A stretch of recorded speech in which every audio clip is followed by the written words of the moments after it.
যাকাত হচ্ছে পবিত্র করে দেওয়া। নামাজের পর ইসলামের সবচাইতে গুরুত্বপূর্ণ ব্যাপার হলো নামাজ। নামাজের পরই গুরুত্বপূর্ণ ব্যাপার হচ্ছে যাকাত।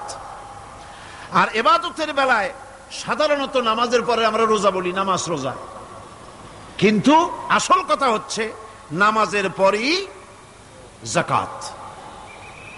কোরআনে কারিমে এভাবেই বলা হয়েছে। নামাজ এবং যাকাত এই দুটি জিনিস হচ্ছে ইসলামের প্রধান স্তম্ভ। ইসলামী রাষ্ট্র যদি হয়, যদি দেশটা ইসলামী রাষ্ট্র হয়ে যায়, তাহলে মুমিনেরা যদি ক্ষমতায় আসে তাহলে কি কাজ করবে?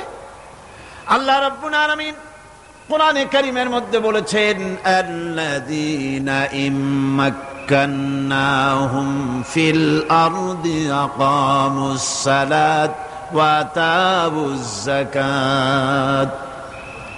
আমার মুমিন বান্দারা যদি ক্ষমতায় আসে, মুমিনরা যদি ক্ষমতা পায়, তাহলে চারখানা কাজ করবে। কয়খান কাজ? জোরে চিল্লায় কোন কয়খান? প্রথম কাজ, ক্ষমতায় এসেই নামাজ প্রতিষ্ঠা করবে। প্রথম কাজ কি? নামাজ প্রতিষ্ঠা করবে। সে নামাজের কথা বলবো কালকে। 2 নম্বরের কাজ হলো যাকাত আদায় করবে। 2 নম্বরের কাজ কি? যাকাত আদায় করবে। যাকাত বোর্ড গঠন করবে না, যাকাত আদায় করবে। যে সরকার নামাজ প্রতিষ্ঠা করে না, সে সরকারের যাকাত বোর্ড করে যাকাত আদায় করার অধিকার থাকার কথা নয়। সুবিধাবাদ জিন্দাবাদ দিলে তো চলবে না। যাকাতের টাকা নিয়ে করেন কল্যাণমূলক কাজ, কিন্তু আল্লাহর হুকুম তো সেরকম না। আল্লাহর প্রথম হুকুম হলো নামাজ প্রতিষ্ঠা করতে হবে, তারপরে যাকাত আদায় করতে হবে। কোরআন শরীফ খোলার সাথে সাথে যে জিনিসটা নজরে পড়ে সেটা কি? কোরআনে কারীম খোলার সঙ্গে সঙ্গে যে জিনিসটি নজর পড়ে তা হলো আলিফ লাম মিম যালিকাল কিতাবু লা রাইবা ফীহি হুদাল লিল মুত্তাকিন আল্লাযীনা ইউমিনুনা বিল গায়বি ওয়া ইউকিমুনাস সালাতা ওয়া মিম্মা রাযাকনাহুম ইউনফিকুন। এই কিতাবের মধ্যে কোনো সন্দেহ নাই, মুত্তাকিনদের জন্য কিতাব হেদায়েত, হেদায়েতের জন্য এসেছে। আর মুত্তাকি হচ্ছে তারা যারা নাকি গায়েবের প্রতি ঈমান আনে, অদৃশ্যকে বিশ্বাস করে, নামাজকে প্রতিষ্ঠা করে, আর আমি যে রিজিক দিয়েছি তার দ্বারা আমার রাস্তায় খরচ করে। ইসলাম নামাজের পরই যাকাতের জায়গাটা দিয়েছে। যেখানেই আছে আকিমুস সালাত, সেখানেই আছে ওয়াতুজ যাকাত। দেখছেন কি ধরনের একটা মিল? যেখানেই নামাজ প্রতিষ্ঠা করো সেখানে যাকাত আদায় করো। তার মানে হলো নামাজ সঠিকভাবে প্রতিষ্ঠা হতেই পারে না যাকাত ভিত্তিক অর্থ ব্যবস্থা পরিচালিত হওয়া ছাড়া। কারণ একটি গরিব মানুষ, পেটে খাবার নাই, সে নামাজ পড়তে যখন দাঁড়িয়েছে তার নিজের পেটে খাবার নাই, তার বাচ্চা অসুখে তড়পাচ্ছে, তার ছেলের পরীক্ষার ফি নাই, ফি দেওয়ার মতো পয়সা নাই, তার স্ত্রীর পরনে কাপড় নাই, নামাজ পড়তে দাঁড়িয়েছে। স্বাভাবিকভাবেই নিজের ক্ষুধার যন্ত্রণা, বিবি বাল বাচ্চার কষ্টের কথা, এগুলি তার মনের মধ্যে তোলপাড় করে উঠবে। এ কথা আল্লাহর চাইতে আর কে ভালো বুঝবে? সেই জন্য আল্লাহ পাক বলেছেন, আকিমুস সালাত ওয়া আতুজ যাকাত, নামাজ প্রতিষ্ঠা করো, যাকাত আদায় করো। নামাজ আর যাকাতকে পাশাপাশি রাখা হয়েছে। আর এই নামাজ আর যাকাত দুনিয়ার সমস্ত নবীদের উপর আল্লাহ ফরজ করেছিলেন। কোন সুবহানাল্লাহ। এ শুধু আপনার আমার নবীর উপরে না, দুনিয়ার সব নবীদের উপরে নামাজ আর যাকাত কি ছিল? ফরজ। হযরত ইব্রাহিম আলাইহিস সালাম এবং তার বংশের নবীদের কথা উল্লেখ করার পর আল্লাহ রাব্বুল আলামিন বলছেন, ওয়াজআলনাহুম আইম্মাতান ইয়াহদুনা বিআমরিনা ওয়া আওহাইনা ইলাইহিম ফি'লাল খায়রাত وإقام الصلاة وإيتاء الزكاة وكانوا لنا عابدين وجعلناهم أئمة। আমি সমস্ত নবীদেরকে নেতা বানাইছি। সমস্ত নবীরা কি? আর এক শ্রেণীর, কি বলবো আমি, আমার কাছে ভাষা আসতেছে না, এক শ্রেণীর ভদ্রলোক বলি, ওনারা বলেন নবীদের নেতা কওয়া যাবে না। আশ্চর্য কথা। এই আয়াতের অর্থ তারা কি করবেন? ওয়াজআলনাহুম আইম্মাতান, নবীদের কথা বলা হচ্ছে আমি সমস্ত নবীদেরকে নেতা বানিয়েছি, তাদেরকে আমি নির্দেশ করেছি ভালো কাজের, তারা কল্যাণমূলক কাজ করবে এটা নির্দেশ করেছি, নেতা বানিয়েছি। আর তাদেরকে বলেছি কল্যাণমূলক কাজ করার জন্য, নামাজকে প্রতিষ্ঠা করার জন্য, যাকাতকে আদায় করার জন্য। আর তারা সবাই ছিল আমার অনুগত, বাধ্যগত। নবীরা সব হলেন নেতা। নবীরা কি?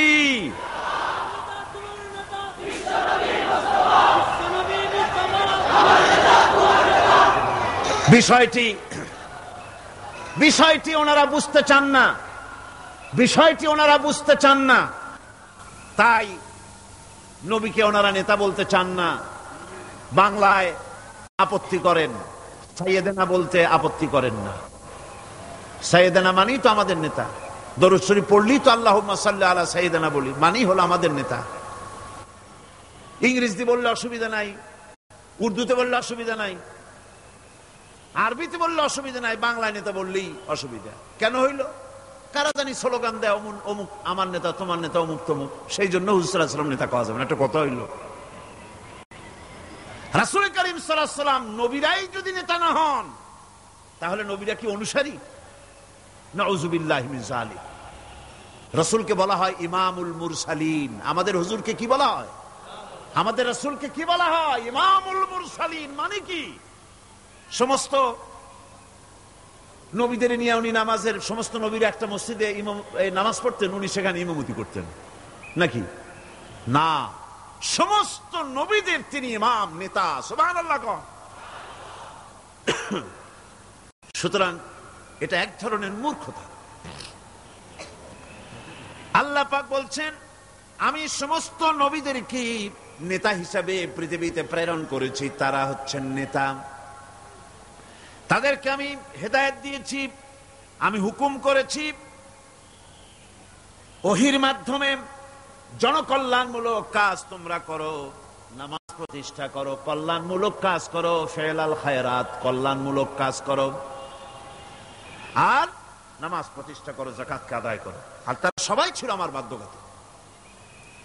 ইসমাঈল আলাইহিস সালাম সম্পর্কে বলা হয়েছে وَكَانَ يَأْمُرُ أَهْلَهُ بِالصَّلَاةِ وَالزَّكَاةِ وَكَانَ عِندَ رَبِّهِ مَرْضِيًّا। সে তার স্বজনদেরকে নামাজের হুকুম করত, নামাজের এবং যাকাতের নির্দেশ দিতেন হযরত ইসমাঈল আলাইহিস সালাম। আর তিনি ছিলেন বিশেষ মর্যাদার অধিকারী। মূসা আলাইহিস সালাম এবং তার কওমকে আল্লাহ পাক এই অর্ডার দিয়েছিলেন। মূসা আলাইহিস সালাম বলেছিলেন, আয় আল্লাহ, আমার কওমকে যেন তুমি গজব দিও না, তাদেরকে তুমি শাস্তি দিও না। আল্লাহ পাক হযরত মূসা আলাইহিস সালামের এই প্রার্থনার জবাবে আল্লাহ পাক বললেন, আযাবি উসিবু বিহি মান আশাউ ওয়া রাহমাতি ওয়াসিআত কুল্লা শাই। আমি যাকে চাইবো আমার আযাবে নিক্ষেপ করব, তবে সকল জিনিসের উপর আমার রহমত পরিবেষ্টিত আছে। তবে হ্যাঁ, ফাসাকতুবুহা লিল্লাযীনা ইয়াত্তাকুনা ওয়া ইউতুনাজ যাকাতা ওয়াল্লাযীনা হুম বিআয়াতিনা ইউমিনুন। আমি এই রহমত কেবলমাত্র তাদের জন্য লিখে রাখবো যারা নাকি নামাজ প্রতিষ্ঠা করবে আর যারা যাকাত আদায় করবে, আমি তাদেরকে আমার গজব থেকে বাঁচায়া দেব। যাকাত যারা আদায় করবে আমি তাদেরকে আমার শাস্তি থেকে, গজব থেকে রক্ষা করব। রাসূল করিম সাল্লাল্লাহু আলাইহি ওয়াসাল্লামের পূর্বে শেষ নবী হচ্ছেন হযরত ঈসা আলাইহিস সালাম। তাকেও আল্লাহ পাক এই অর্ডারই করেছেন। কোরআনে কারিমে বলা হচ্ছে, ওয়াজআলানি মুবারাকান আইনামা কুনতু ওয়া আওসানি বিস-সালাতি ওয়াজ-যাকাতি মা দুমতু হাইয়্যা। আমি যেখানেই থাকি না কেন আমাকে অর্ডার করা হয়েছে যতদিন বেঁচে থাকবো আমি ততদিন যেন আমি নামাজ আদায় করি আর যাকাত দেই। ঈসা আলাইহিস সালাম বলছেন আল্লাহ পাক আমার উপরে নির্দেশ করেছেন আমি যেখানেই থাকি আর যতদিন বাঁচি আমাকে নামাজ আর যাকাত এই দুটি জিনিস সম্পর্কে আল্লাহ পাক আমাকে আদেশ করেছেন। এখন যাকাত দিতে হবে, গুরুত্বপূর্ণ ব্যাপার। মানুষেরা অবহেলায় যাকাত থেকে নিজেকে বঞ্চিত রেখেছে, মাহরুম রেখেছে এত বড় একটি নিয়ামত থেকে, সমাজকে মাহরুম করছে, যাকাত দিচ্ছেন। কোরআনে কারীমের 3টি আয়াতে যাকাতের কথা এভাবে বলা হয়েছে, ইয়া আইয়ুহাল্লাযীনা আমানু আনফিকু মিন তাইয়্যিবাতি মা কাসাবতুম ওয়া মিম্মা আখরাজনা লাকুম মিনাল আরদ। হে ইমানদার লোকেরা, তোমরা যে সব পবিত্র অর্থ সম্পদ উপার্জন করো সেগুলি, এবং আমি জমিন থেকে তোমাদের যে ফসল দান করি, ফসল উৎপাদন করে দেই, তার থেকে তোমরা আল্লাহর পথে খরচ করো। এগুলো 1 নম্বর আয়াত। 2 নম্বর, প্রথম আয়াত বলা হয়েছে সূরা বাকারায়, আর সূরা আনআমে বলা হচ্ছে কুলু মিন সামারিহি ইযা আসমারা ওয়া আতু হাক্কাহু ইয়াওমা হাসাদিহি। তার উৎপাদিত ফল ফসল তোমরা খাও, আর ফসলের একটি অংশ ফসল কাটার দিনেই আল্লাহর হকটা, আল্লাহর অধিকারটা আদায় করে দাও। যেদিন তোমরা ফসল কাটবে সেদিনই এই অধিকারটা আদায় করে দাও। এই যে একটা ফরজ, এই ফরজটা মুসলমানেরা বেমালুম ভুলে গিয়েছে। ফসলের যাকাত তারা দেয় না। ফসলের যাকাতকে বলা হয় ওশর। কি বলা হয়? ওশর। এই ওশর এখন যদি আপনি গ্রামে গিয়া কোন শিক্ষিত লোককে যদি জিজ্ঞেস করেন ভাই ওশর কি চেনো, সে বলবে ভাই ওশর এটা কি জাতীয় প্রাণী, সারপোকা না তেলাপোকা না আরশোলা, আমি তো এই নামটাম তেমন শুনি টুনি নেই, বুঝবি না ওশরটা কি জিনিস। অথচ নামাজ রোজার মতোই ফরজ ওশর আদায় করা। কবে আদায় করবেন? যেদিন আপনি ফসল কাটবেন সেই দিনই ওশর আদায় করে দিবেন। পরিমাণটা কি হবে? পরিমাণ হবে আকাশের বৃষ্টির পানি দিয়ে, আকাশের বৃষ্টির পানি দিয়া যদি ফসল হয় তাহলে দিবেন 10 ভাগের 1 ভাগ। 10 মণ যদি ধান হয়, গম হয়, ডাল হয়, 1 মণ আল্লাহর অধিকার আদায় করে দিবেন। অধিকারটা কার? আল্লাহ কি করবে দিয়া? আল্লাহর অধিকার মানে গরিবের অধিকার, গরিবের হক। এই অধিকারটা আদায় করে দাও। 10 মণ হলে কয় মণ? কি হলে? যদি আকাশের বৃষ্টির পানিতে হয়।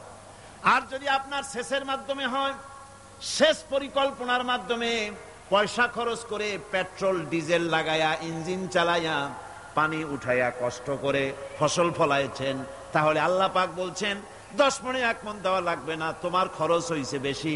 বান্দারে, তোমার উপরে আল্লাহ পাক জুলুম করবেন না, এবার 20 মণ হলে তার থেকে 1 মণ দিও। সুবহানাল্লাহ। ওয়ামাল্লাহু বিযাল্লামিল লিল আবিদ। আল্লাহ রাব্বুল আলামিন তার বান্দার উপরে জুলুম করেন না। সুবহানাল্লাহ। কোন এইভাবে করে ওশরের যাকাতটা তোমরা ঠিকমতো আদায় করে দিও। ওশরটা দিও, ফসলের